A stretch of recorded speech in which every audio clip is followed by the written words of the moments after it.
नमस्कार। Education 360 degree में आप लोगों का हार्दिक स्वागत है। क्या आपातकाल लगाना ज़रूरी था? इस मुद्दे को लेकर, इस बात को लेकर दो अलग अलग पक्ष, यानी एक सरकार का पक्ष था, दूसरा आलोचकों का पक्ष था। और इस मुद्दे पर बहुत गर्मजोशी के साथ बहस चलती रही आपातकाल के बाद, जब 1977 में जनता पार्टी की सरकार बनी थी। और 1977 में जनता पार्टी की सरकार ने अपने बनने के बाद एक शाह आयोग का निर्माण किया था मई 1977 में, जब जनता पार्टी की सरकार ने सर्वोच्च न्यायालय के मुख्य न्यायाधीश श्री जेसी शाह की अध्यक्षता में शाह आयोग को गठित किया था। इस आयोग का, शाह आयोग का काम क्या था? शाह आयोग का गठन इसलिए किया गया था ताकि 25 जून 1975 के दिन जो राष्ट्रीय आपातकाल लगाया गया था, उस आपातकाल के दौरान जो कार्यवाही की गई तथा सत्ता का जो दुरुपयोग किया गया, उसके विभिन्न पहलुओं की जांच करने के उद्देश्य से शाह आयोग का निर्माण किया गया था। अब शाह आयोग ने अपनी छानबीन शुरू की, शाह आयोग ने अपने सारे कार्य करना शुरू किए, क्योंकि आयोग जिस उद्देश्य को लेकर निर्मित हुआ था, आयोग ने वो सारे काम करना शुरू किए। और इस दौरान उसने कुछ गवाह भी देखे, कुछ लोगों से जांच पड़ताल भी की। इसमें सरकार का पक्ष भी शाह आयोग ने जांचा था। और देखें, क्या आपातकाल जरूरी था, इस मुद्दे को लेकर सरकार का एक अपना ही पक्ष था। तो पहले हम जान लेते हैं कि सरकार का क्या पक्ष है, उसके बाद हम जानेंगे कि आपातकाल जरूरी था या नहीं, इस पर आलोचकों का क्या मानना है।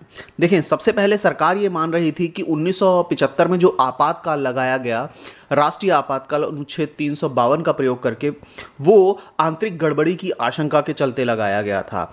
और इस दौरान सरकार का यह मानना था कि जो सरकार विरोधी आंदोलन चल रहे हैं वो गलत तरीके से चल रहे थे। और सरकार का पक्ष यह था, सरकार का मानना यह था कि किसी भी लोकतांत्रिक देश में जो चुनी हुई सरकार है, उसे अपनी नीतियों के अनुसार शासन चलाने देना चाहिए। लेकिन उस समय 1975 में जब ये राष्ट्रीय आपातकाल लगाया गया, उससे पहले कहीं भी विपक्षी दल सरकार के साथ नहीं थे, हर जगह सरकार के खिलाफ खड़े हुए थे, सरकार का विरोध कर रहे थे, तरह तरह से हड़तालें हो रही थी देश में।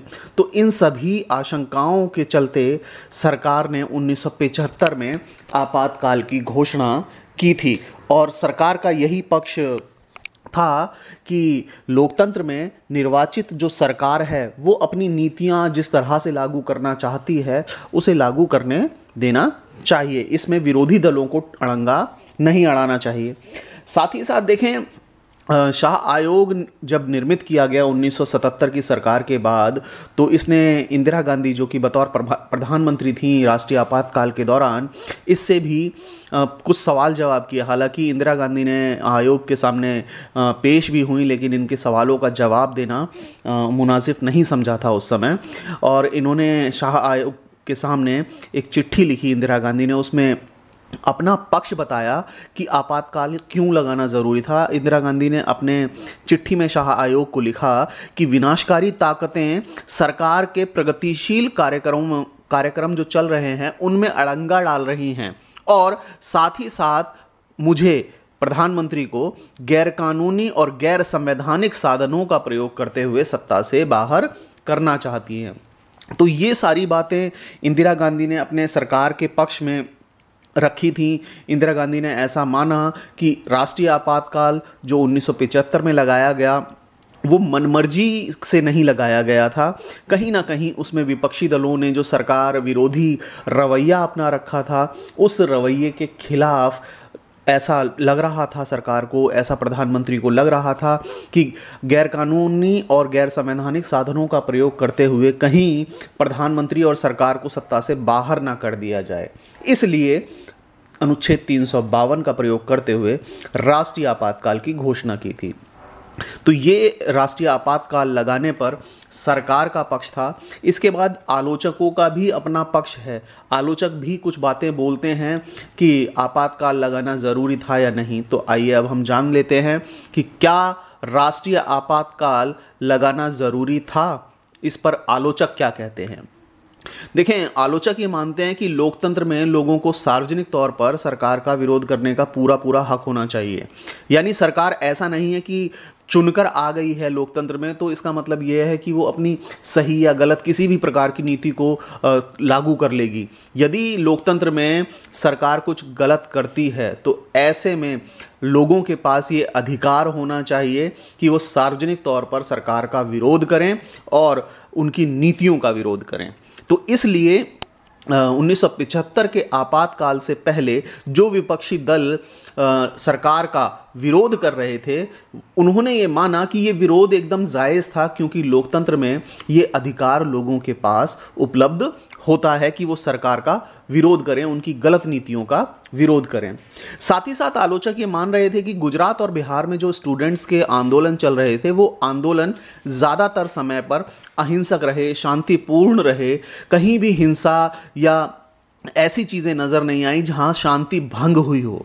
तो ऐसे में आलोचकों का मानना था कि जब आलोचकों ने ये माना कि भाई गुजरात और बिहार के आंदोलन जो चल रहे थे वो अहिंसक थे, शांतिपूर्ण थे, तो ऐसी स्थिति में सरकार को आपातकाल क्यों लगाना पड़ा? आपातकाल लगाना उस समय ज़रूरी नहीं था। साथ ही साथ आलोचकों ने ये माना कि यदि आपको ऐसा लग रहा था कि आंदोलन ये हिंसक हो रहे हैं और हिंसक होते चले जा रहे हैं, तो ऐसी अवस्था में सरकार को कानून व्यवस्था कायम करनी चाहिए थी। सरकार को ये चाहिए था कि कानून व्यवस्था बनाए रखे और उसे कंट्रोल में रखे यदि आंदोलन हिंसक हो रहे थे, लेकिन सरकार ने ऐसा नहीं किया। सीधे सीधे अनुच्छेद 352 का प्रयोग करते हुए राष्ट्रीय आपातकाल की घोषणा कर दी, जिसमें आलोचकों का ये मानना था कि ये बहुत गलत तरीके से राष्ट्रीय आपातकाल घोषित किया गया। इसके अलावा आलोचकों का ये मानना था कि देश को बचाने के लिए संवैधानिक जो प्रावधान थे, संविधान में जो प्रावधान थे, उन प्रावधानों का इंदिरा गांधी ने अपनी निजी ताकत को, अपनी पर्सनल पावर को बचाने के लिए, अपनी सत्ता को बचाने के लिए उन संवैधानिक प्रावधानों का दुरुपयोग किया। और इस दुरुपयोग में उन्होंने, आलोचकों ने ये माना कि अनुच्छेद 352 के तहत जो राष्ट्रीय आपातकाल लगाया वो इंदिरा गांधी ने अपने आप को पद पर बनाए रखने के लिए किया था। तो ये आलोचकों का पक्ष था। तो यहाँ आप बहुत आसानी से डिफरेंशिएट कर पाए होंगे कि 1975 का जो राष्ट्रीय आपातकाल घोषित किया गया, इस आपातकाल को लगाने में सरकार का अपना एक पक्ष था, आलोचकों का अपना एक पक्ष था। अब आप दोनों पक्षों को जान चुके हैं। यदि आपसे परीक्षा में पूछा जाए कि क्या राष्ट्रीय आपातकाल 1975 लगाना ज़रूरी था, तो आपको चाहिए क्या कि आपको किसी भी एक पक्ष की तरफ नहीं झुकना है। अपने आंसर में, अपने उत्तर में आप आलोचकों के पक्ष को भी लिखेंगे, साथ ही साथ सरकार का भी पक्ष लिखेंगे और आप अपने उत्तर को दोनों पक्षों से पूर्ण करेंगे, तो आपको मार्क्स अधिक से अधिक मिल पाएंगे।